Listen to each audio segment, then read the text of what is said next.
Muy buenos días, hermanos. Dios les bendiga. Qué alegría poder estar reunidos juntos en esta mañana. Tenemos el privilegio de poder escuchar su palabra desde este púlpito. Tenemos el privilegio de reunirnos y no solamente individualmente, sino que de manera colectiva como un cuerpo adorar y alabar a nuestro Dios. Así que en esta mañana nos gustaría comenzar con nuestro primer himno, que es un himno que entonamos el miércoles pasado. Segura mi esperanza está, tiene un énfasis muy fuerte en cómo la roca de nuestra salvación, nuestro Señor Jesús, nuestra protección, nuestra ayuda y nuestro consuelo. Así que les animo a que podamos comenzar nuestro tiempo adorando y alabando juntos, cantando a nuestro Señor.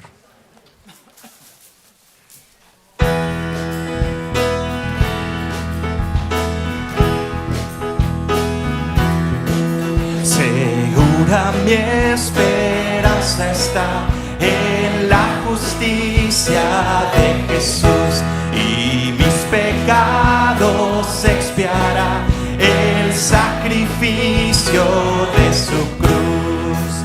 En Cristo está mi protección, la roca de mi salvación, la roca de mi salvación. La tempestad jamás podrá, la tempestad jamás podrá su dulce faz de mí ocultar. Su luz gloriosa en mi alma está, en él confío sin cesar.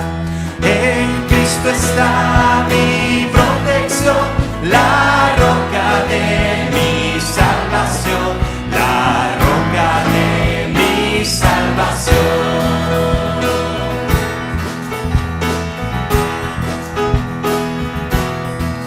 En sus promesas confiaré en medio de la tentación.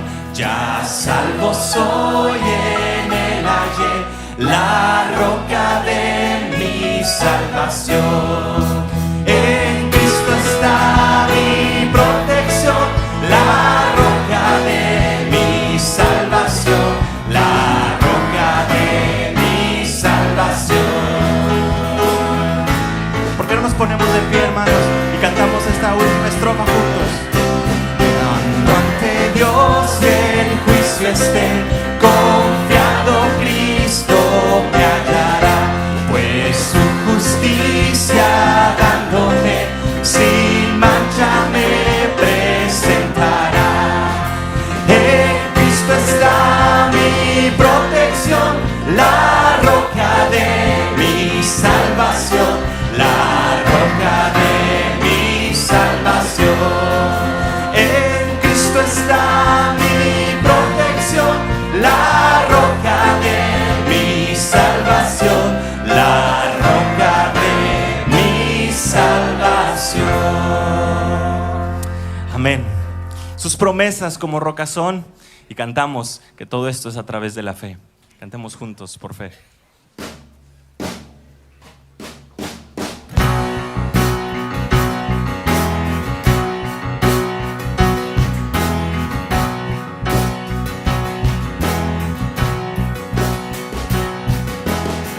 Por fe veremos a nuestro Dios en el plan que creó en la eternidad, en la vida de los fieles que llamó a vivir por fe y no por ver. Por fe el justo vivirá. Por la fe caminamos junto a Él, como viendo al invisible protector, vivir por fe y no por ver. Sus promesas como rocas son, sus promesas cumple nuestro Dios. Nos movemos solo por la fe en Él. por fe y no por ver.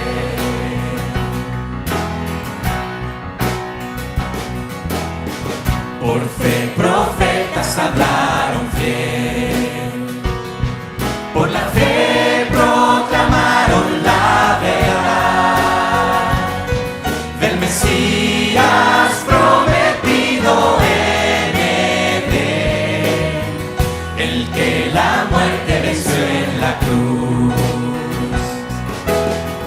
Por fe la iglesia se moverá con poder del Espíritu de Dios, y las huestes del infierno no podrán dañar la obra de nuestro Dios.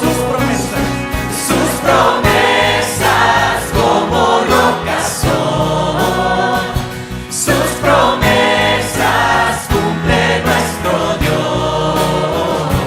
Nos movemos solo por la fe en Él, vivir por fe y no por ver.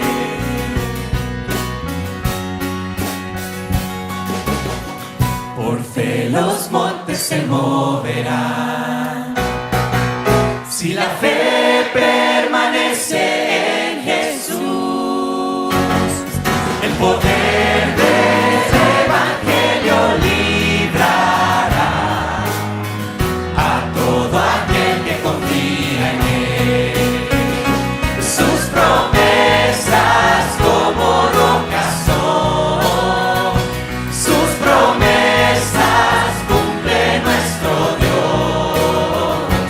Nos movemos solo por la fe en Él, vivir por fe y no por ver. Sus promesas como rocas son, sus promesas cumple nuestro Dios. Nos movemos solo por la fe en Él, vivir por fe y no por ver.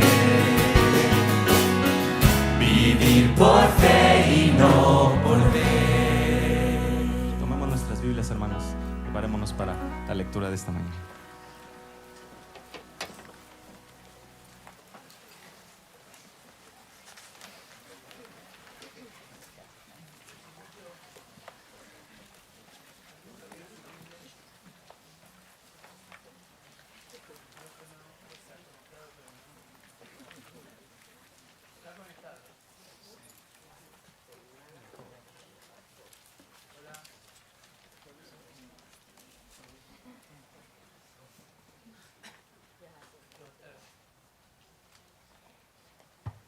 Bueno, ¿me escuchan ahora? Va a ser un problema predicar con el micrófono en la mano. Bueno, vamos a dar lectura, hermanos, a como nuestra lectura devocional, a Efesios capítulo 2, dando lectura a los versículos del 12 al 22. Quisiera que mantuviéramos este pasaje en mente como trasfondo de lo que estaremos considerando juntos en el estudio del capítulo 4. Dice así el apóstol Pablo, dirigiéndose a creyentes gentiles como nosotros, no judíos. Recordad que en ese tiempo estabais separados de Cristo, excluidos de la ciudadanía de Israel, extraños a los pactos de la promesa, sin tener esperanza y sin Dios en el mundo. Pero ahora en Cristo Jesús, vosotros que en otro tiempo estabais lejos, habéis sido acercados por la sangre de Cristo. Porque Él mismo es nuestra paz, quien de ambos pueblos hizo uno, derribando la pared intermedia de separación, aboliendo en su carne la enemistad, la ley de los mandamientos expresados en ordenanzas, para crear en sí mismo de los dos un nuevo hombre, estableciendo así la paz, para reconciliar con Dios a los dos en un cuerpo por medio de la cruz, habiendo dado muerte en ella a la enemistad, y vino y anunció paz a vosotros que estabais lejos y paz a los que estaban cerca, porque por medio de él los unos y los otros tenemos nuestra entrada al Padre en un mismo espíritu. Así que ya no sois extranjeros, no sois extraños, ni extranjeros, sino que sois conciudadanos de los santos y sois de la familia de Dios, edificados sobre el fundamento de los apóstoles y profetas, siendo Cristo Jesús mismo la piedra angular, en quien todo el edificio bien ajustado va creciendo para ser un templo santo en el Señor, en quien también vosotros sois edificados para morada de Dios en el Espíritu. Hablando de la unidad de la iglesia. Vamos a orar. Padre Celestial, te damos gracias por la increíble bendición de ser uno en Cristo. Cada uno de nosotros de diferentes trasfondos económicos, sociales, étnicos, nacionales. Y Señor, nos hiciste uno con todos aquellos que son creyentes en Cristo Jesús dentro del pueblo de Israel. Gracias, Padre, porque ya no estamos separados, sino que somos uno en Cristo. Qué preciosa bendición. Y ahora, Padre, te pedimos que en esta mañana nos ayudes a entender de una manera tal vez más amplia el significado de esta unidad de la iglesia. Padre, abre nuestro entendimiento, danos claridad de pensamiento y permite que salgamos edificados de este lugar porque hemos escuchado tu palabra y hemos entendido tal vez de manera más amplia lo que antes no entendíamos. Señor, bendícenos, bendice este culto de un principio al fin, bendice a cada persona aquí presente, bendice a tu pueblo y Señor, si hay alguna persona que aún no te conoce, utiliza tu palabra y todo lo que aquí hacemos como medio de traerles a arrepentimiento y fe en Cristo Jesús. Pedimos estas cosas en el nombre del Señor Jesús. Amén. Pueden tomar asiento, hermanos. Gracias.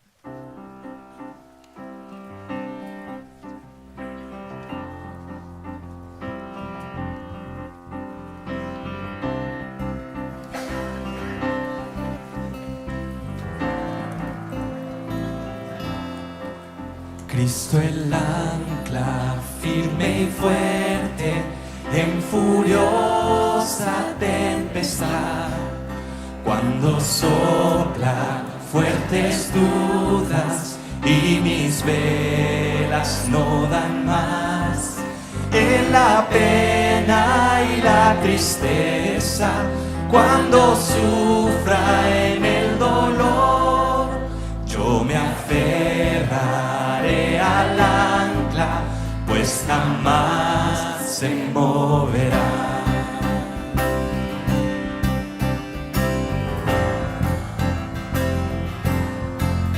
Cristo el ancla firme y fuerte, cuando ruge el temporal, cuando tentación me ataca y parezco desmayar, más profundo llega el ancla que mi culpa y maldad.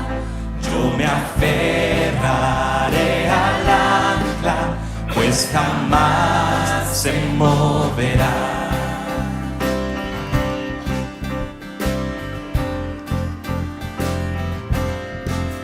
Cristo el ancla firme y fuerte, bajo la incredulidad. No desmayes, alma mía, en la cruz segura estás. Es mi prueba y mi certeza, que su amor no fallará. Mi esperanza está en el ancla, pues jamás se moverá.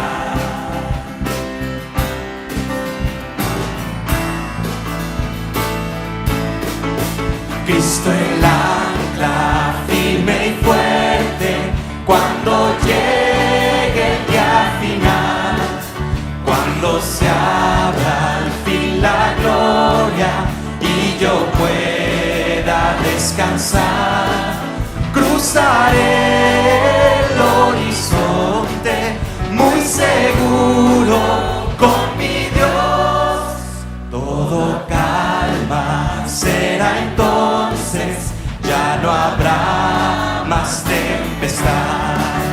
Cristo el puerto que nos salva, para siempre fiel será.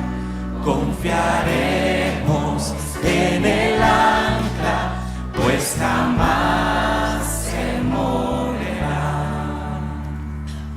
Nuestra esperanza, nuestra seguridad, nuestro Señor Jesús. Y nos gustaría entonar ahora el himno sobre el amor de Cristo. Este es un himno muy hermoso que nos habla acerca de cómo su amor nos basta. Y hemos estado cantando acerca de la seguridad que tenemos, de las promesas que tenemos, cómo Él es nuestra roca. Así que les invito a que podamos culminar este tiempo cantando acerca del amor de nuestro Señor.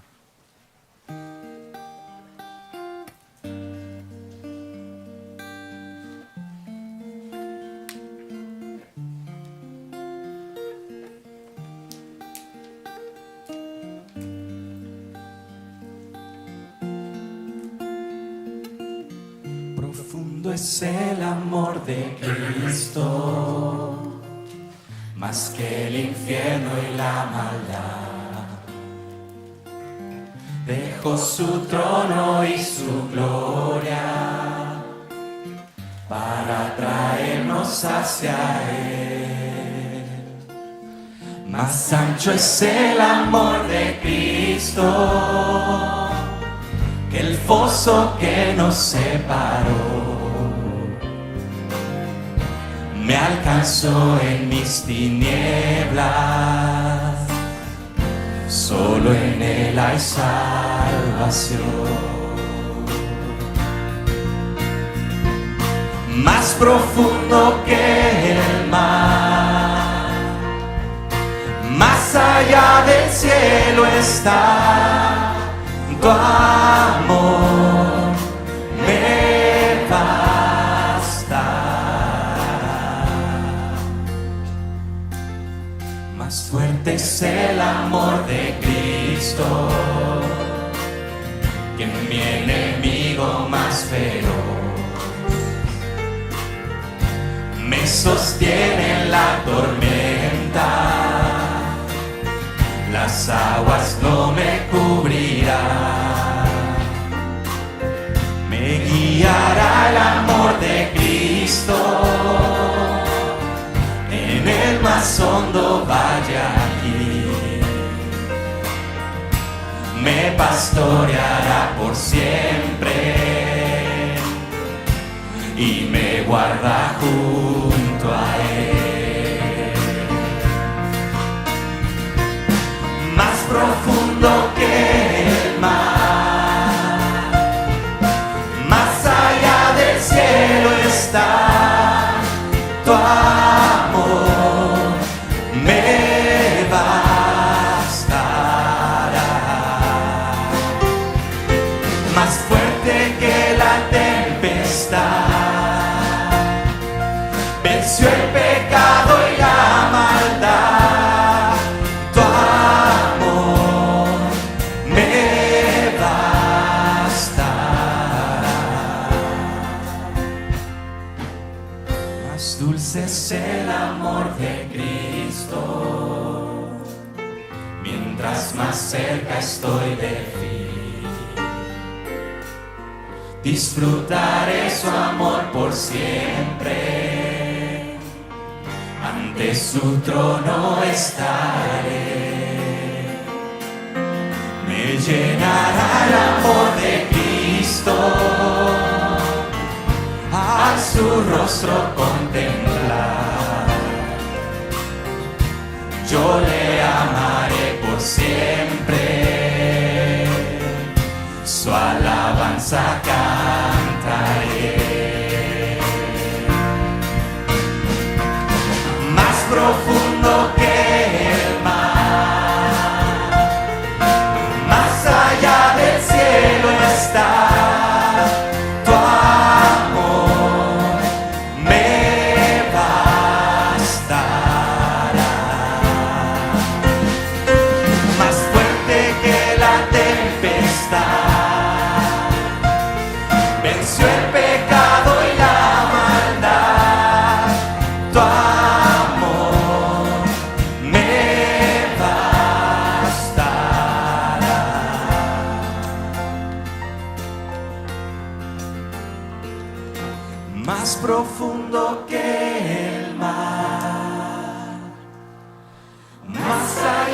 del cielo está, tu amor me bastará. Más fuerte que la tempestad, venció el pecado y la maldad, tu amor me bastará.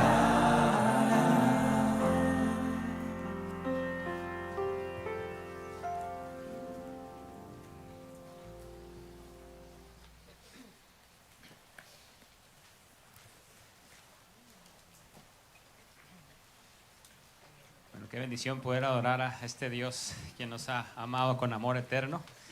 Bienvenidos todos, hermanos, buenos días. Es un gusto tenerles aquí con nosotros el Día del Señor, en Grace en español.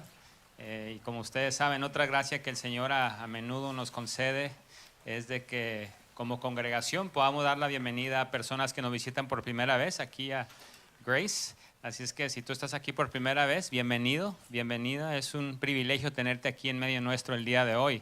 Incluso los sugieres vienen hacia adelante y traen en su mano un librito que ha sido diseñado con nuestras visitas en mente. Contiene alguna información importante de nuestro ministerio, de la manera que te puedes involucrar y podríamos servirte a ti y a tu familia. Y solo te voy a pedir que levantes tu mano si eres visita, para que los sugieres te puedan identificar y entregarte uno de estos libritos.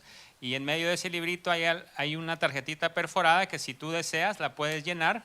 Y si surge alguna pregunta en tu mente, la puedes anotar ahí y entregarle la hojita a uno de los sugieres al final del servicio. Y con gusto la oficina te contactaremos a la brevedad posible. Y la verdad es que tan lo consideramos un privilegio tener visitas en medio nuestro que justo después del servicio, saliendo aquí la capilla, a tu derecha hay un lugar que se llama The Welcome Center y podrás ahí disfrutar de unos refrigerios que han sido preparados con nuestras visitas en mente.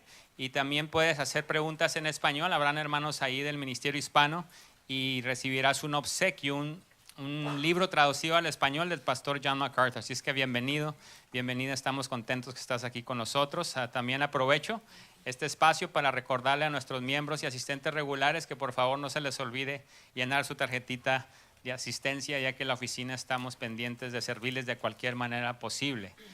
Dos recordatorios más. 1000 gracias por mantener sus celulares en modalidad silenciosa.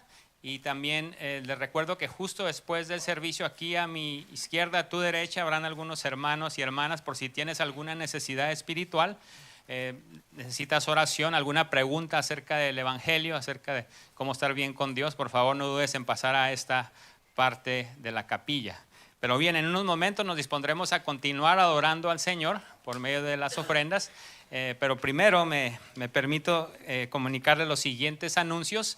Shepherd's Conference 2020, como ustedes saben, una forma de servir a los pastores y a los líderes que vienen a la conferencia es apoyando financieramente para el servicio y el cuidado que se les brinda durante su estadía.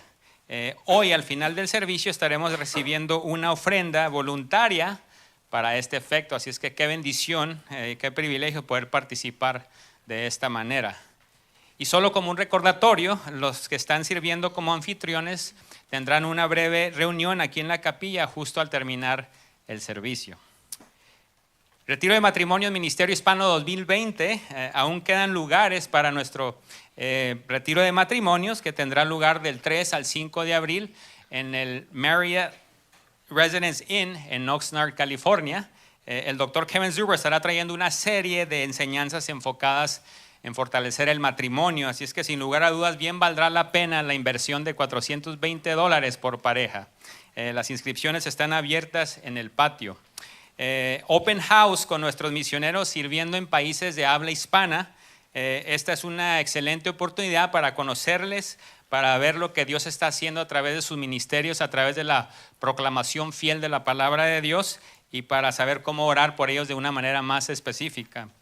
Todos están invitados para este evento el próximo domingo, 1 de marzo, de 12:30 p.m. a las 3 p.m. en el Salón T 360, y a sabiendas de que a esa hora el hambre ya cala, se proveerá pizza y refrescos para todos los que asistan a este evento. Así es que ahí los esperamos, hermanos. Por último, Seminario para Damas, Ministerio Hispano 2020. Todas están invitadas para aprender de las Escrituras, estudiando el carácter de Abigail, de Débora y de Ana. Sábado 28 de marzo en el Family Center. Así es que las inscripciones, hermanas, ya están abiertas desde hoy ahí en el patio. Así es que aprovechen esta oportunidad. Pero bueno, los sugieres ya vienen hacia adelante para que continuemos adorando al Señor por medio de ofrendar a Él de lo que su buena mano nos ha brindado a nosotros. Así es que vamos a orar.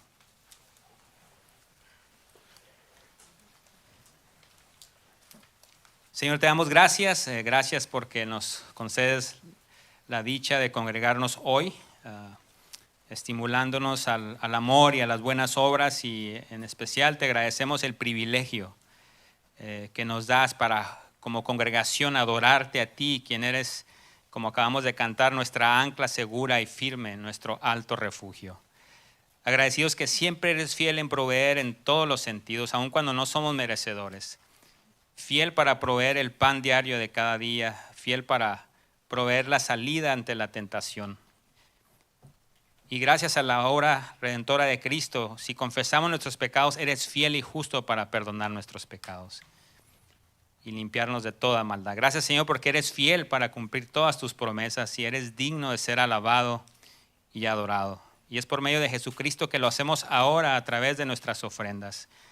Bendícela, Señor, conforme tu palabra es proclamada tanto local como internacional para la extensión de tu reino y para tu gloria. Estas cosas oramos en el nombre de Cristo Jesús. Amén.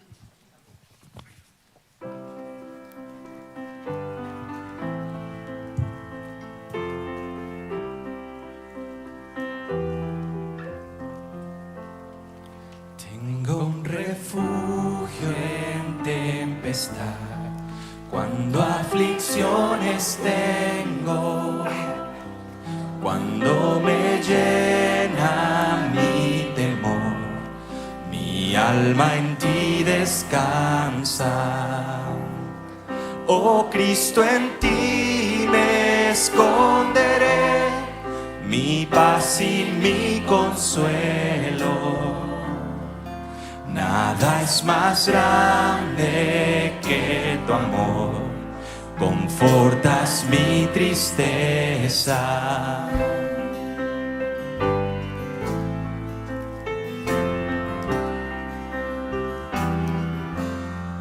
Tengo un refugio en tempestad, si mi pecado acusa. Culpable soy de mi maldad, tu gracia aún me acepta. Oh Cristo, en ti me esconderé, ya no soy condenado. Refugio tengo en tu cruz y salvación encuentro.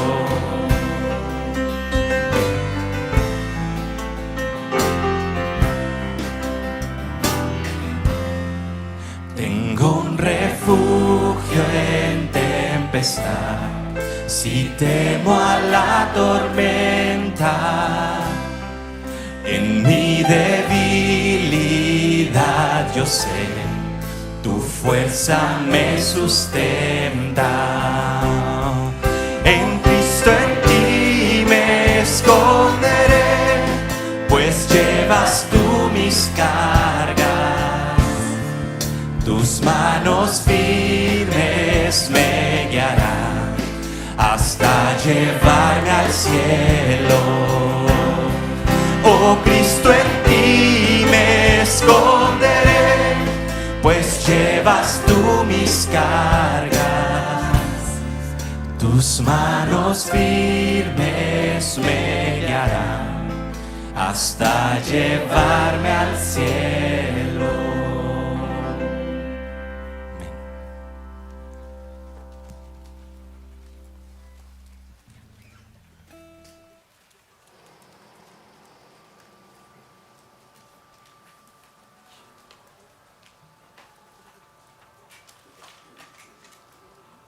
Bueno, sí, funciona, ¿verdad? Me pusieron no sé, algo nuevo aquí.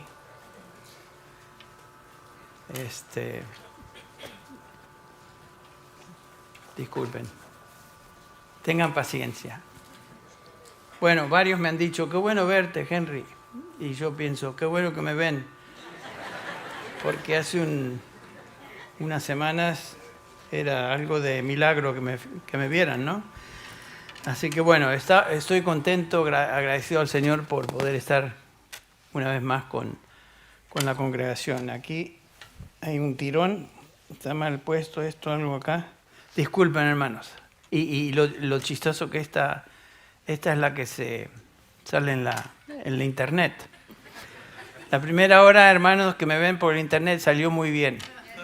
Esto es para ustedes. Bueno, estamos una vez más, hermanos, en el libro de Efesios. Y continuamos nuestro estudio de esta preciosa epístola de Pablo. El último domingo repasamos los primeros 3 capítulos de la epístola de Pablo a los Efesios, que es la parte doctrinal de la escritura, de la carta, y hoy, a partir de hoy y en adelante, estamos en los capítulos 4 al 6, donde Pablo ahora exhorta a estos creyentes a vivir de una manera digna a la luz de lo que son en Cristo Jesús. Y nos encontramos entonces en el capítulo 4 de Efesios, donde Pablo dice lo siguiente: yo pues, prisionero del Señor, os ruego que viváis de una manera digna de la vocación, o mejor la palabra llamamiento, con que habéis sido llamados. Pablo está hablando de un llamamiento especial. Este no es cualquier llamado. No es un llamado a cambiar de carrera o profesión. A veces la palabra vocación nos puede hacer pensar en algo así. No es simplemente un llamado a cambiar de opinión. Es un llamado específico, como vamos a ver, es un llamado eficaz y poderoso. Es un llamado espiritual. A ese llamado el apóstol Pablo se está refiriendo en este capítulo 4, versículo 1. Como ustedes saben, el Nuevo Testamento enseña 2 tipos de llamados cuando hablamos del Evangelio. El primer llamado que se enseña en la Escritura subraya el llamado general del creer el Evangelio. Es un llamado que se extiende a toda criatura. El mensaje del Evangelio es para todos.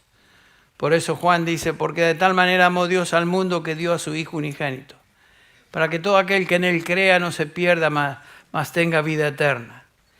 El mensaje del Evangelio es el mensaje de Jesús, el mensaje de Cristo Jesús, quien vino a esta tierra, se encarnó, se hizo uno de nosotros, vivió sin pecado, fue a la cruz y pagó por nuestros pecados. Hechos capítulo 4, versículo 12, dice: en ningún otro hay salvación, porque no hay otro nombre bajo el cielo dado a los hombres por el cual podamos ser ¿qué? Salvos.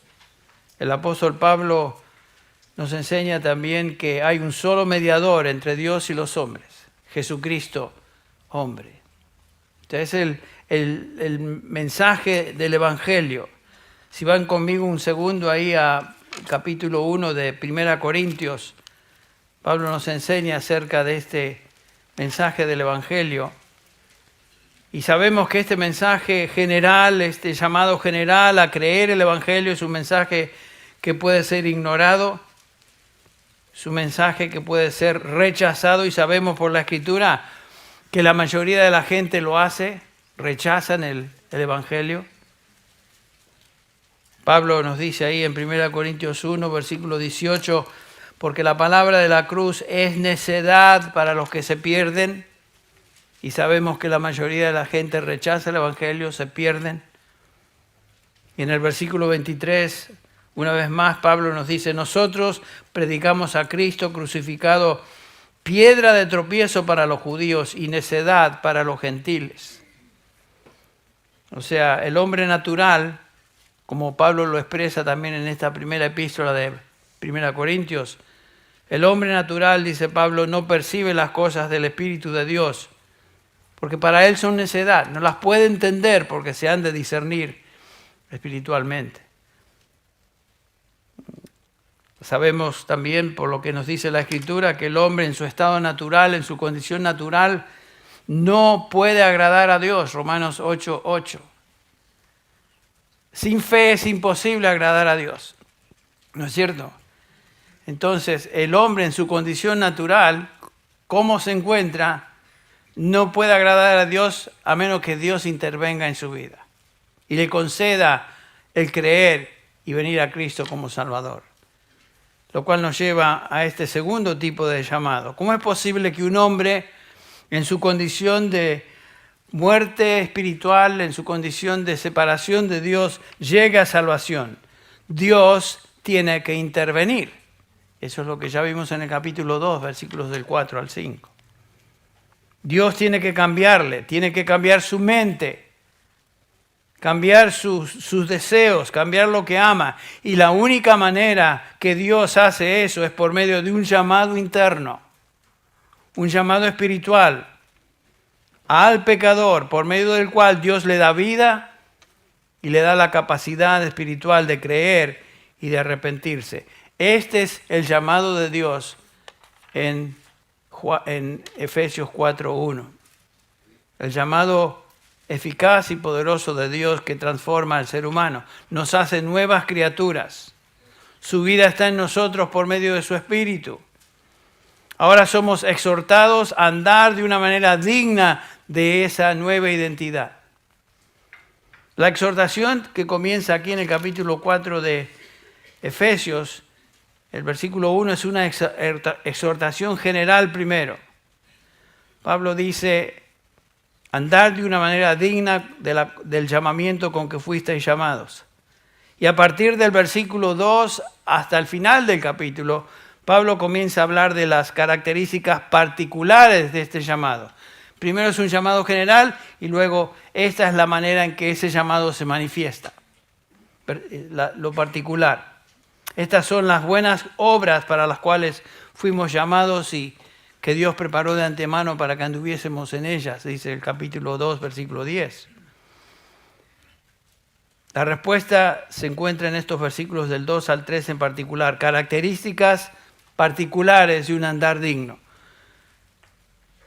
Vamos a leer una vez más. Dice: yo pues, preso en el Señor, os ruego que andéis como es digno de la vocación o el llamado con que fuisteis llamados, con toda humildad, mansedumbre, soportándoos con paciencia los unos a los otros en amor. Noten el versículo 3. Solícitos en guardar la unidad del Espíritu en el vínculo de la paz. Y luego esta es la unidad del Espíritu que se manifiesta, se observa de esta manera.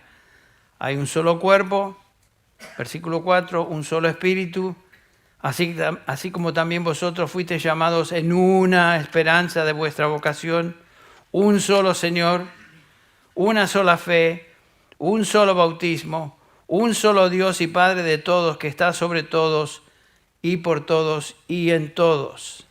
Noten que 7 veces se menciona la palabra uno. El concepto de unidad que debe existir en la iglesia del Señor Jesucristo. No es algo superficial. Esto es algo que se enfatiza una y otra vez en la Escritura, particularmente en las epístolas de Pablo. Sinclair Ferguson escribió un comentario de Efesios y nos dice, hablando de este pasaje en general, en particular, el elemento central en nuestras relaciones con otros en la iglesia es uno de unidad. Unidad. Como dije, estos versículos del 4 al 6 nos dice ahí el pasaje que 7 veces, en 3 versículos, Pablo habla de esa unidad, que es un eco de lo que ya leímos en el capítulo 2, versículos del 12 al 22, que leímos en nuestra lectura devocional. Y Sinclair Ferguson dice, debemos vivir como uno porque en Cristo somos uno. Es una realidad. La unidad del Espíritu es el énfasis principal de esta sección del capítulo hasta el versículo 16. Y noten que otra vez, uno o una se menciona 7 veces en 3 versículos. Y cuando el Espíritu Santo dirige al autor bíblico a hacer algo así, es algo que el Espíritu Santo está enfatizando. Existe una unidad espiritual diferente, impresionante entre todos aquellos que pertenecemos a la iglesia de Cristo. La marca principal de un llamamiento cristiano es guardar o preservar la unidad del Espíritu en el vínculo de la paz. Si hay algo que Dios odia es la división en la iglesia. Divisiones en la iglesia. Dios desea que estemos unidos en práctica, ya que en espíritu ya lo estamos. La unidad del espíritu es el tema principal en toda esta sección que va hasta el versículo 16. Entonces veamos, comenzando con el versículo 3, lo que Pablo nos instruye. Solícitos en guardar la unidad del espíritu en el vínculo de la paz. Solícitos, es la traducción del verbo en griego spaudazo, que quiere decir trabajar diligentemente y con prontitud. La idea es de apurarse, de no dejar pasar el tiempo, de correr hacia hacerlo ya. ¿Qué? Con diligencia, mantener, guardar la unidad del Espíritu. En Efesios 4:3, Pablo está diciendo, procuren ser diligentes, dar toda su energía para preservar la unidad del Espíritu. Algo similar es lo que Pablo dice a Timoteo en la segunda epístola a Timoteo, capítulo 2, versículo 15, cuando él dice, procura con diligencia, o sea, solícito, en presentarte a Dios aprobado como obrero que no tiene de qué avergonzarse, que usa bien la palabra de verdad. No es algo sin importancia o secundario, es algo vital para la salud de la iglesia, la unidad de los creyentes. La palabra guardar, tereo, en griego quiere decir proteger, preservar. Esto es lo que debemos hacer con toda diligencia, guardar, proteger la unidad que ya existe entre nosotros. Obviamente cuando vemos esta instrucción nos hacemos la pregunta de qué unidad está hablando el apóstol Pablo. Bueno, es obvio que esta unidad no es simplemente un espíritu de amistad o camaradería que puede existir con la gente en un club, en un grupo social. Hay gente que aún viene a la iglesia con motivos de encontrar un grupo de amigos, personas con quienes pueden relacionarse y sentirse identificados. Pero Pablo no está hablando de ese tipo de unidad. Hay algunos que enseñan que la unidad a la cual Pablo está hablando acá es una unidad ecuménica. En otras palabras, todos aquellos que se llaman cristianos deben estar unidos, dicen ellos. Independientemente de que sean católicos o griegos ortodoxos o protestantes o lo que sea. Necesitamos unidad. Bueno, pero Pablo no está hablando de eso.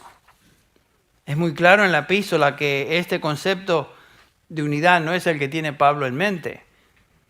En primer lugar, en el contexto de la epístola es evidente que la unidad a la cual Pablo se refiere es una unidad que encuentra su fundamento, su base en doctrina.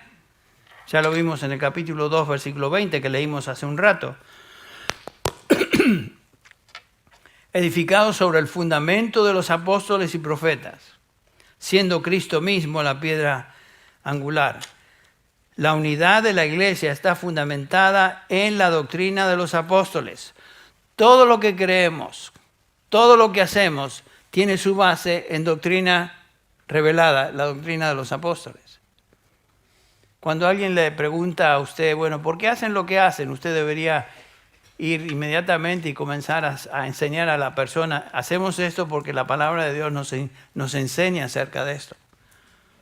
La unidad de la iglesia es la que resulta de esta base doctrinal. La unidad está basada en verdad revelada por Dios. No puede existir unidad cristiana si no nos basamos en lo que la Escritura dice, o sea, lo que los apóstoles enseñan. No puede haber unidad entre nosotros y personas que niegan los fundamentos de la fe. Estoy hablando de testigos de Jehová, estoy hablando de mormones, estoy hablando de algunos grupos semi-evangélicos que obviamente niegan fundamentos de la fe. Ustedes notaron esa frase, fundamentos de la fe, ya la han escuchado antes.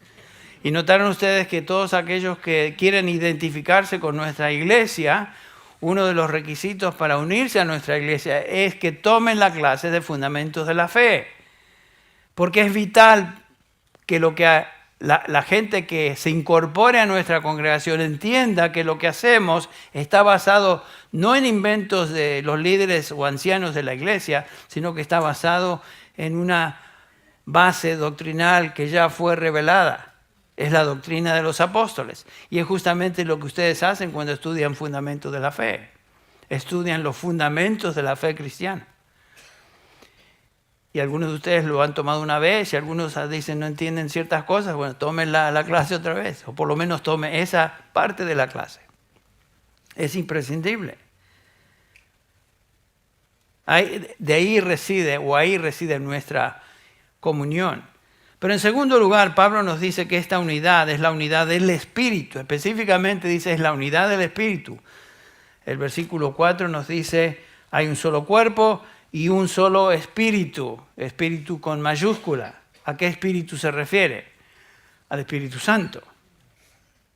La unidad aquí referida es la unidad que solo el Espíritu de Dios crea y produce. No resulta de un sentimiento humano de confraternidad con otros. No es algo que nosotros creamos.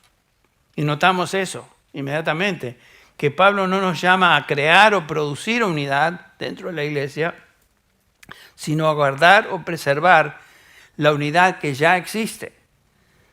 Esa unidad es la unidad que el Espíritu Santo ya estableció dentro de la iglesia, lo vemos en un instante. Es la unidad espiritual de la iglesia entre todos aquellos que pertenecen a Dios, ya ha sido creada por el Espíritu de Dios. Noten cuándo sucedió eso. ¿Cuándo sucedió eso? Hacemos la pregunta. Bueno, Pablo la contesta en 1 Corintios 12, versículo 13. Dirigiéndose a los creyentes, a los santos ahí en Corinto, les dice, Pablo escribe, 1 Corintios 12, 13. Es muy importante este versículo, especialmente cuando hay gente que le dice que usted debe ser bautizado con el Espíritu Santo. Y cuando dicen, bueno, el bautismo del Espíritu Santo se manifiesta con lenguas o algo así. En primer lugar, no dice en ningún momento eso la Escritura. Pero cuando hablen del bautismo del Espíritu Santo, tienen que hacer referencia al pasaje que habla del bautismo del Espíritu Santo. Aquí lo tenemos. Porque por un solo espíritu, dice Pablo, fuimos ¿cuántos bautizados? No los que hablan en lenguas, no los que son más devotos que otros. No, fuimos todos bautizados en un cuerpo. ¿Qué cuerpo es? El cuerpo de Cristo, la iglesia. Sean judíos o griegos, sean esclavos o libres, a todos se nos dio a beber de un mismo espíritu. Y otra vez Pablo enfatiza la unidad de la iglesia espiritual. Bajen la vista al versículo 20. Pero ahora son muchos los miembros, pero el cuerpo es uno. Este es el cuerpo de Cristo, la iglesia. Todos los redimidos han sido bautizados por el Espíritu Santo y por medio de ese bautismo incorporados, hechos miembros de la iglesia, del cuerpo de Cristo.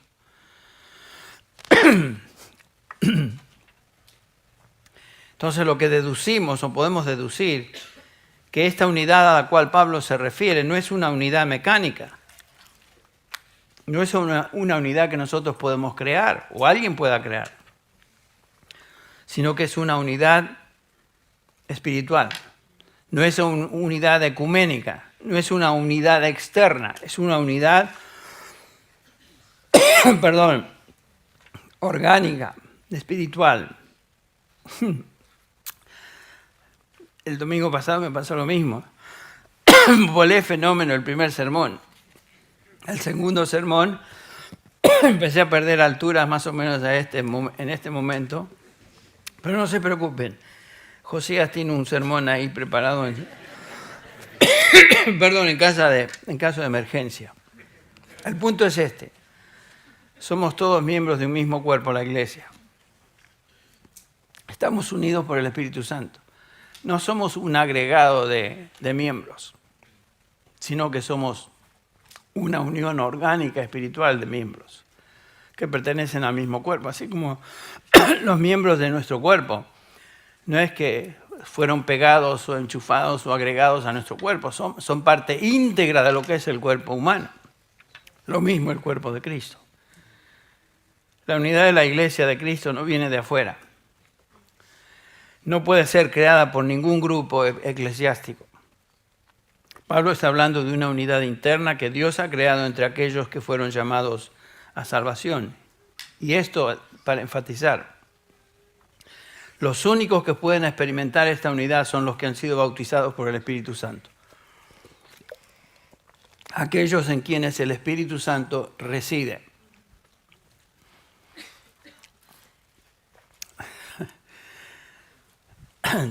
Disculpen, hermanos. Tengo un té especial aquí para la tos. Hermanos que me ven en la tele, disculpen. Bueno. Y por supuesto, cuando dimos la lectura devocional, Pablo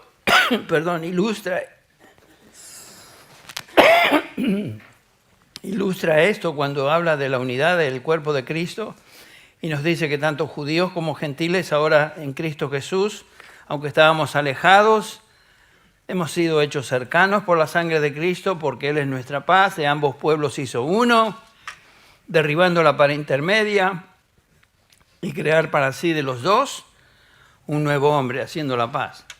Dios ha creado la unidad en la iglesia, haciendo de todos los miembros de la iglesia un cuerpo por medio de su espíritu, sin importar el trasfondo étnico, trasfondo social, económico o lo que sea, nacional. Dios creó un nuevo hombre, una nueva raza espiritual en la cual no hay distinción. Somos uno en Cristo Jesús. Somos uno en Él.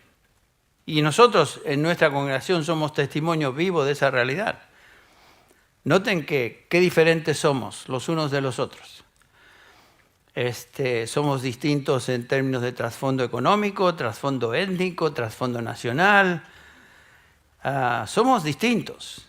Y tal vez cuando éramos del mundo o pertenecíamos al mundo, sí teníamos cierto orgullo de ser, yo soy mexicano.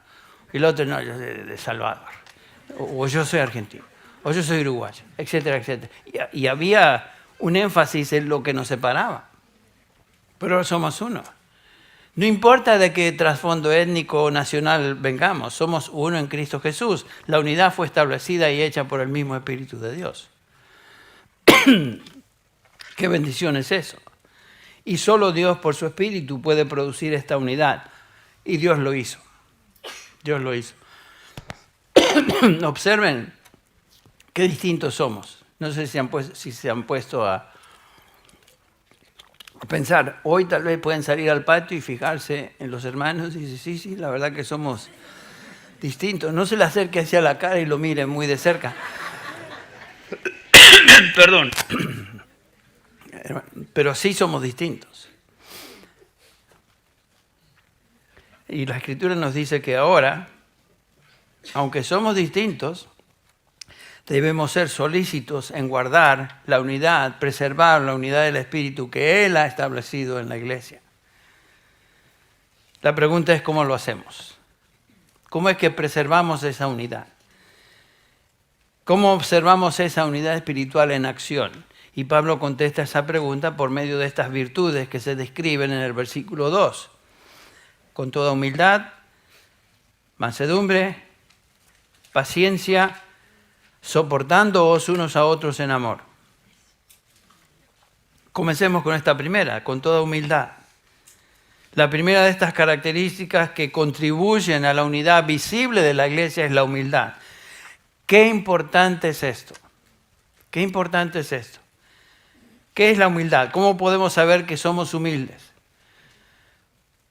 Bueno, la humildad es una actitud primordial, primera, que Pablo subraya acá, que incluye a todas las demás. ¿Qué es una definición de la unidad en la iglesia, en la humildad, en la Escritura? Bueno, la palabra humildad en griego es una palabra compuesta de dos términos, tapinos y froneo. Tapinos quiere decir bajo. Es una palabra en contraste al término alto. En su uso metafórico se refiere a personas pobres o de clase pobre, de clase baja. La idea es de una persona que no tiene mucha importancia, esa es la idea. Ahora, froneo es un verbo que quiere decir pensar o juzgar. La combinación de ambos términos entonces quiere decir pensar o juzgar de una manera baja acerca de uno mismo. Es lo opuesto a ser altivo. Es lo opuesto al orgullo. La humildad es lo opuesto al amor propio, opuesto a pensar de que uno es importante, de creer que uno realmente puede. Lo que se oye por ahí, ¿no? Tú cree en ti mismo y lo lograrás, cosas de ese estilo. Debes creer en ti mismo. Bueno, qué interesante que la Biblia no pone ese tipo de énfasis. Ustedes recuerdan lo que nos enseña Santiago en su libro, en su epístola, Santiago capítulo 4, versículo 13 en adelante, dice, oíd ahora lo que decís. Santiago 4, versículo 13. Oíd ahora los que decís, hoy, mañana iremos a tal ciudad, pasaremos allá un año, haremos negocio, tendremos ganancia. Sin embargo, no sabéis cómo será vuestra vida mañana. Solo sois un vapor que aparece por un poco de tiempo y luego se desvanece. Noten eso. Somos como un vapor.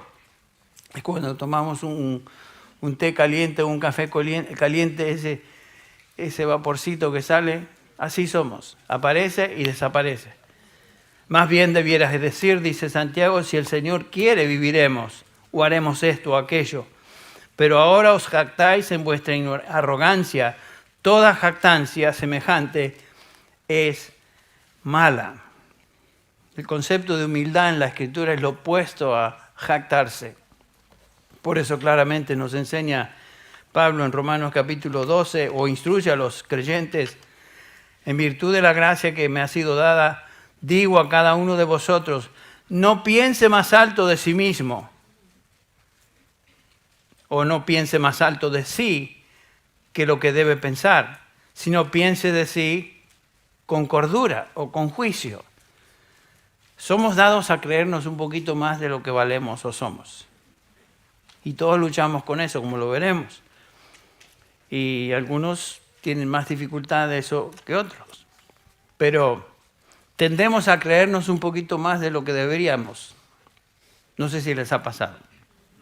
En nuestra congregación tan piadosa que es, tal vez no sucede mucho. Pero la humildad es un concepto a menudo nos elude, ¿no es cierto? Si una persona realmente se cree humilde, en ese momento acaba de perder la humildad. Tal vez podríamos decir que una característica de un individuo que un individuo posee cuando ni siquiera es consciente de ella, ese individuo es humilde. Porque no tenemos que estar conscientes de mi humildad o tu humildad. La humildad es difícil de obtener y retener, sin embargo, como vamos a ver, es una actitud espiritual clave para conducirnos a una vida cristiana correcta. La Biblia nos dice que Jesús fue humilde, ¿no es cierto? Por supuesto, no hubo ser sobre esta tierra más humilde que el Señor. En Filipenses 2, versículo 5, Pablo escribe a los creyentes y les dice y nos dice, haya pues en vosotros esta actitud que también hubo en Cristo Jesús. ¿Cuál actitud, Pablo? El cual existía en forma de Dios, pero no consideró el ser igual a Dios como algo a que aferrarse, sino que se despojó a sí mismo tomando forma de siervo, noten, siervo, se hizo humilde, haciéndose semejante a los hombres, y hallándose en forma de hombre, se humilló a sí mismo, haciéndose obediente hasta la muerte y muerte de cruz. Este es el Hijo de Dios. al cual le pertenece toda la gloria en el universo. Y sin embargo, cuando Él vino y se identificó con la raza humana, se humilló a sí mismo. Dios hecho carne, Rey de Reyes, dejó su gloria en los cielos, nació en un pesebre, se crió en un humilde hogar, vivió una vida austera de predicación y servicio, no fue dueño de nada en esta tierra. Finalmente murió en lugar de aquellos por los cuales Él vino a salvar, y terminó en una tumba que ni siquiera era de Él, era prestada. Esa es humildad encarnada. El mismo Señor Jesucristo dijo acerca de sí mismo en el capítulo 11 de Mateo: llevad mi yugo sobre vosotros y aprended de mí, que soy ¿qué? Manso y humilde de corazón. Noten que las dos juntas, las dos palabras, manso y humilde, están ahí en la enseñanza de Jesús. Y Pablo la tiene, la mansedumbre, como la segunda virtud después de la humildad, aquí en esta serie que estamos viendo. Entonces van juntas. Y el Señor vivió, murió humildemente y estableció un modelo para aquellos que somos sus discípulos. Debemos ser como el Señor Jesús.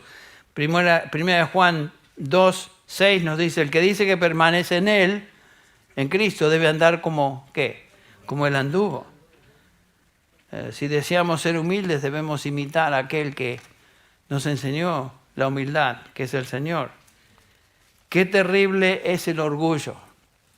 Qué terrible pecado es la altivez, la jactancia. La Biblia nos enseña que el orgullo fue el primer pecado que entró en el universo. Ustedes recuerdan la descripción de Lucifer. El ángel cayó a causa de su arrogancia cuando 5 veces declaró que él sería como el Dios Altísimo. Lo tenemos en Isaías 14 y en Ezequiel 28. Él sería como el Altísimo. Bueno, su orgullo lo llevó a caer y como resultado el Señor lo arrojó fuera de su presencia. Ezequiel 28:15 dice: perfecto eras en tus caminos desde el día que fuiste creado hasta que se halló en ti maldad. A causa de la multitud de tus contrataciones fuiste lleno de iniquidad y pecaste, por lo que yo te eché del monte de Dios y te arrojé de entre las piedras del fuego, oh querubín protector. Dios lo echó de su presencia. ¿Por qué? Porque se enorgulleció. El pecado original del universo es el orgullo. El pecado original de Adán y Eva también fue el orgullo, porque confiaron más en su entendimiento que lo que habían recibido de Dios. Confiaron en su propio entendimiento y siguieron el engaño de Satanás en lugar de creer lo que Dios les había dicho. Eso es orgullo. La Biblia nos enseña que el orgullo es la antesala de la caída. Proverbios 11:2 nos dice: cuando viene la soberbia, viene también la deshonra, mas con los humildes está la sabiduría. Una persona sabia, realmente sabia, es una persona humilde. Proverbios 16:2. Abominaciones a Jehová todo altivo de corazón. Noten que no es simplemente que Dios se desagrada de los altivos, sino que es una abominación al Señor todo altivo de corazón. Así que fíjense, si estamos luchando con tendencia a creernos demasiado y actuamos de una manera arrogante, nos estamos poniendo en una trayectoria, en un punto donde estamos desagradando definitivamente a Dios. Antes del quebrantamiento, dice Proverbios 16:18, es la soberbia, y antes de la caída, la altivez de espíritu. La altivez de espíritu. Dios, nos dice Isaías 2:11, no tolera la altivez. La altivez, dice el versículo 11, la altivez de los ojos del hombre será abatida y la soberbia de los hombres será humillada. Un principio en toda la Escritura es que el que encontramos en Santiago 4:6, Dios resiste a los soberbios y da gracia ¿a quién? A los humildes. ¿Cómo se observa la altivez? Bueno, la soberbia La altivez se observa cuando ponemos nuestro interés y preocupación en nuestras posiciones, nuestras habilidades o educación o estatus o apariencia o cosas por el estilo. Creernos más de lo que debemos. Eso es ser altivo. Pablo escribe a los creyentes en Romanos 12, 16 y les habla de esa tendencia, de ese problema. Romanos 12, 16 dice: tened el mismo sentir unos con otros. No seáis altivos en vuestro pensar, sino condescendiendo con los humildes. No seáis sabios en vuestra propia opinión. Noten todas estas exhortaciones que nos indican que aún como cristianos luchamos con estas cosas. Y sabemos que el orgullo no proviene de Dios. El orgullo tiene su origen en aquel que es el padre de mentira, el que originó el pecado en la raza humana. Satanás, el controlador de este mundo. Por esta razón Juan nos dice, 1 Juan 2:15, no améis al mundo ni las cosas que están en el mundo. Si alguno ama al mundo, el amor del Padre no está en él. Porque todo lo que hay en el mundo, noten las categorías, los deseos de la carne, los deseos de los ojos, y aquí viene la arrogancia, la vanagloria de la vida. Todo eso no proviene del Padre, sino del mundo. Y el mundo pasa, y sus deseos, pero el que hace la voluntad de Dios permanece para siempre. Satanás cayó por su orgullo, Adán y Eva cayeron por su orgullo, toda la humanidad fue afectada con este cáncer, el cual es la raíz de todo tipo de pecado. Aún como cristianos estamos expuestos a este mundo y sus tentaciones, una de las cuales es la vanagloria de la vida. Enorgullecerse.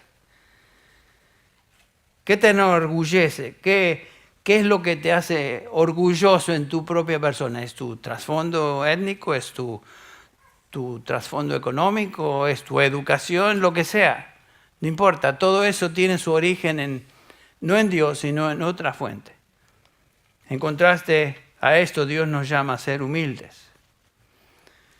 La humildad es el ingrediente en toda bendición espiritual, así como el orgullo es el ingrediente detrás de todo pecado. Proverbios 15:33 nos dice: la honra precede a la humildad. Proverbios 22:4, riquezas y honra y vida son la remuneración de la humildad y el temor de Jehová. La humildad trae como resultado la bendición de Dios. Reconocemos que sin humildad no podemos ni siquiera llegar a ser cristianos. Claramente nos enseña el Señor Jesús en Mateo 18 lo siguiente. Hablando de un niño, lo puso en medio de ellos y dijo: de cierto os digo que si no os volvéis y os hacéis como niños, no entraréis en el reino de los cielos. O sea, sin humildad no podemos entrar ni siquiera en el reino de Dios. Así que cualquiera que se humille como este niño, ese es el mayor en el reino de los cielos. Y cualquiera que reciba en mi nombre a un niño como a este, a mí me recibe. Ni siquiera podemos llegar a ser cristianos si no somos humildes. En este mismo evangelio, en el capítulo 5, el Señor Jesús dice: bienaventurados los pobres en espíritu, porque de ellos es el reino de los cielos. O sea, los humildes. El Señor dice que el reino de los cielos pertenece a aquellos que vienen a Dios en contrición de espíritu, son pobres en espíritu. La idea es de considerarse que uno no posee nada, que uno no es merecedor de nada en la salvación, sino que se acerca a Dios en bancarrota total espiritual. Por eso enseña Pablo: por gracia habéis sido salvados por medio de la fe. Creyentes, nosotros. Y esto no de vosotros, pues es don de Dios. Y después agrega: no por obras, para que nadie ¿qué? Se jacte, se gloría, está el punto. Ni siquiera podemos llegar a salvación si no venimos con un corazón contrito y humillado delante de Dios y nos reconocemos por lo que somos. En la ilustración que vimos la última vez, la ilustración que el Señor Jesús nos da en el capítulo 18 de Lucas, y hace la comparación de dos hombres, ¿se acuerdan? El fariseo, que se jactaba a sí mismo de todo lo que hacía bien y hacía buenas cosas. Dice que no era injusto, no era ladrón, no era adúltero, ayunaba 2 veces por semana, daba diezmos, etc. O sea, cosas que haría un evangélico, fíjense. O sea, este hombre era humanamente bueno y hacía buenas cosas, pero él pensaba que esas cosas eran méritos suficientes para ganarse la salvación con Dios, lo cual es imposible. Nadie puede venir a Dios jactándose de algo. Imposible. Y después el publicano, aquí tenemos el recaudador de impuestos, mas el publicano estando lejos no quería ni siquiera alzar los ojos al cielo, sino que se golpeaba el pecho diciendo, sé propicio a mi pecador. Os digo, dice Jesús, noten esto, que éste descendió a su casa justificado antes que el otro. Porque cualquiera que se enaltece, y ahí está el principio, cualquiera que se enaltece será ¿qué? Humillado. Y el que se humilla será enaltecido. Una de las cosas que mi padre me decía que debía evitar en buscar amigos eran personas orgullosas, eran personas que hablaban de sí mismos, eran personas que se creían la mamá de Tarzán. Y esa frase la aprendí de un salvadoreño, no la aprendí de mi padre. El punto es alguien que se cree demasiado y habla de él, y habla de sus cosas y todo lo que logra, etc. Esa no es la persona que yo deseo buscar como amigo. Y especialmente si esa persona se declara creyente. Es triste ver eso entre creyentes. Ahora no estoy diciendo que no podemos tener amigos que tienen dificultad en esa área. Y todos tenemos áreas de dificultad en nuestra vida espiritual. Tenemos luchas y algunos luchan más con eso. No estoy hablando de eso. Pero el punto es de tratar de identificarnos y hacernos amigos y tener relaciones cercanas, no con los orgullosos, sino con aquellos que demuestran humildad. El andar digno como cristianos es un andar humilde. Como dije, no podemos ni siquiera entrar al reino de los cielos sin humildad. Y ahora el apóstol Pablo nos dice que debemos andar de una manera digna. Y comienza hablando de una manera digna, siendo humildes. Yo, preso en el Señor, os ruego que andéis como es digno de la vocación con que fuisteis llamados, versículo 2, con toda humildad. Con toda humildad. Con toda humildad, no parte de humildad, no un poquito de humildad, sino con toda humildad. Pablo dice que el andar cristiano debe ser uno de total humildad. Algo que nos debe caracterizar como hijos de Dios es la humildad, así como imitamos a Cristo. ¿Dónde y cuándo comienza un creyente a vivir humildemente? Bueno, la humildad comienza con una conciencia apropiada de sí mismo. Bernard de Clairvaux, creo que se pronuncia en francés, uno de los puritanos, escribió que la humildad es la virtud por la que un hombre se vuelve consciente de su propia indignidad. Qué bien puesto está eso, ¿no? Qué bien dicho. Cuando un hombre se hace consciente de su propia indignidad, ese hombre comienza a ser humilde. Correcto. La humildad comienza con una evaluación propia donde un hombre honestamente se ve absolutamente indigno delante de Dios. Estaba leyendo una oración de los puritanos esta mañana en la compilación de oraciones de los puritanos en el Valle de la Visión, el Valle de la Visión. Dice al comienzo de la oración en inglés, "Oh Lord, it becomes me to be humble before you." Becoming es algo que debemos ser, es algo que debe ser natural en nosotros, humillarnos delante de Dios. Y cuanto más estemos y vivamos humillados delante de su presencia, más vamos a experimentar bendición de Dios y más Él nos puede usar para bendición de otros. Obviamente un creyente que es consciente de su vida, de su condición delante de Dios, es un creyente que continuamente confiesa sus pecados.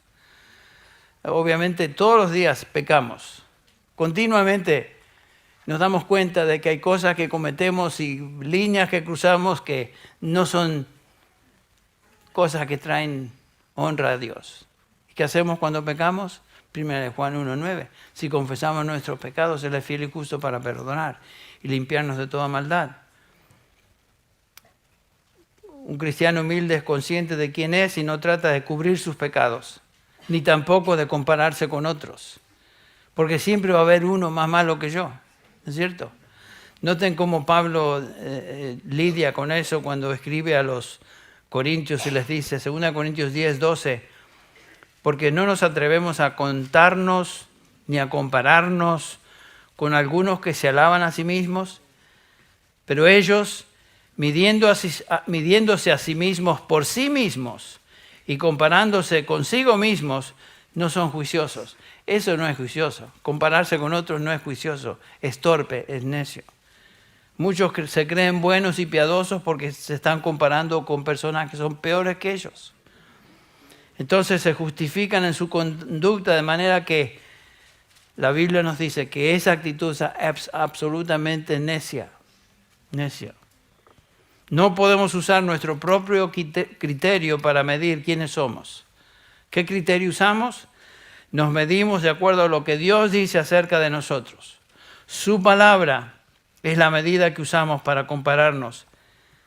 Y obviamente a la luz de su palabra nos damos cuenta que somos pecadores sin merecer nada, porque fuimos salvados por absolutamente la gracia de Dios. Por gracia hemos sido salvados, y esto no fue de nosotros, fue por medio de la fe, y no lo logramos por obra, sino que fue absolutamente la gracia de Dios en nosotros. No merecemos nada, no somos nada delante de Dios, y cuanto más y pronto nos demos cuenta de esa realidad, más entenderemos lo que Pablo está hablando acerca de la humildad. La humildad bíblica comienza entonces con una evaluación realista de quiénes somos delante de nuestro Dios. Entonces la pregunta con la cual debemos terminar, porque ya se nos fue el tiempo, ¿qué concepto tienes tú de ti mismo? Tú dirás, bueno, yo soy creyente, creo, pero nos damos cuenta que a veces luchamos con eso. ¿Qué concepto tienes tú de ti mismo? ¿Cómo te ves en esta definición bíblica de la humildad? No, todos tenemos que crecer en esta área, sin duda. Debemos crecer. Pero la humildad comienza con una evaluación correcta y apropiada de lo que somos delante de Dios. Y cuando entendemos eso, se nos desmorona toda motivación de orgullo en nuestra vida. Porque todo lo que nos hacía orgullosos antes, ya sea fuera lo que fuera, a la luz de lo que somos delante de Dios, no vale nada. No éramos nada, no éramos nadie. Y como les dije hace un tiempo, ese libro que escribí hace un rato ya, ¿y tú qué crees? Debería haberse dado otro título para los orgullosos. ¿Y tú qué te crees? Bueno, es importante que nuestra evaluación propia sea una correcta a la luz de la palabra de Dios. Vamos a terminar con una palabra de oración y nuestros hermanos ujieres van a pasar al frente. Vamos a recoger la ofrenda para recaudar fondos y suplir gastos que tenemos con la conferencia de pastores. Y mientras ellos lo hacen, vamos a cantar un himno. Así que vamos a orar para terminar ahora, orar por la ofrenda. Cantamos un himno y recuerden que a mi mano izquierda va a haber hermanos que están listos, dispuestos para recibirles si usted tiene una pregunta, alguna inquietud para compartir. Oremos. Padre, te damos gracias en esta mañana por una oportunidad más de examinar tu palabra, leerla, meditar en ella. Señor, no es accidente que estamos aquí. Señor, perdona la debilidad propia a veces del que enseña por motivos físicos o lo que sea. Señor, gracias porque tu palabra es viva y eficaz. y es la que causa cambio. No es el orador, no es la persona, sino que es tu palabra. Y te damos gracias por eso, porque es otro motivo de no poder gloriarnos en nada, sino que la gloria es tuya. Bendice esta ofrenda, Padre, que estamos levantando para ayudarnos con los gastos de la conferencia de pastores, que sea usada con sabiduría. Pedimos esto en el nombre de Jesús. Amén.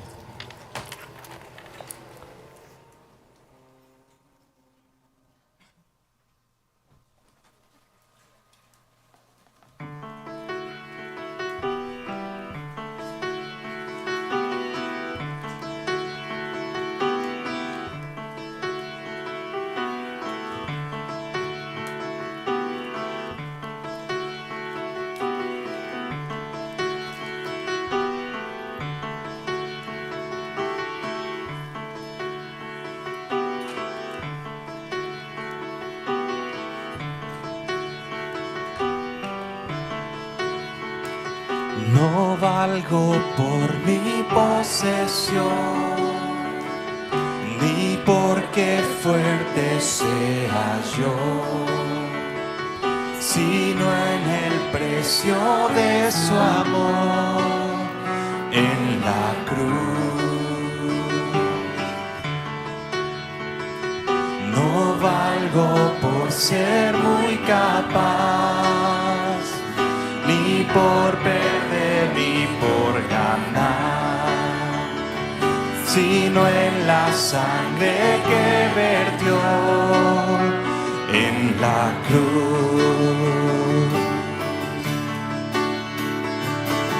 Redentor, tú eres mi gozo, gran tesoro, fuente de mi ser. Confiaré en él, no hay otro, mi alma satisfecha está en él. La fama y juventud se irá, como la flor que hoy no está, mas vida eterna tú nos das en la cruz. Yo no me jactaré en saber, ni en opulencia ni en poder, mas yo me jactaré en Jesús, en la cruz. Redentor, tú eres mi gozo, gran tesoro, fuente de mi ser.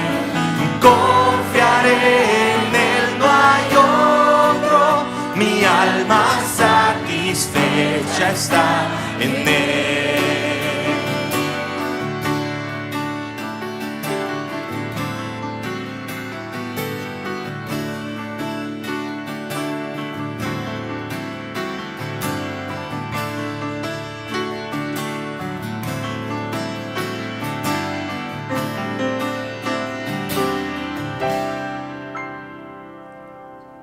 Esta verdad confieso hoy, de dignidad indigno soy.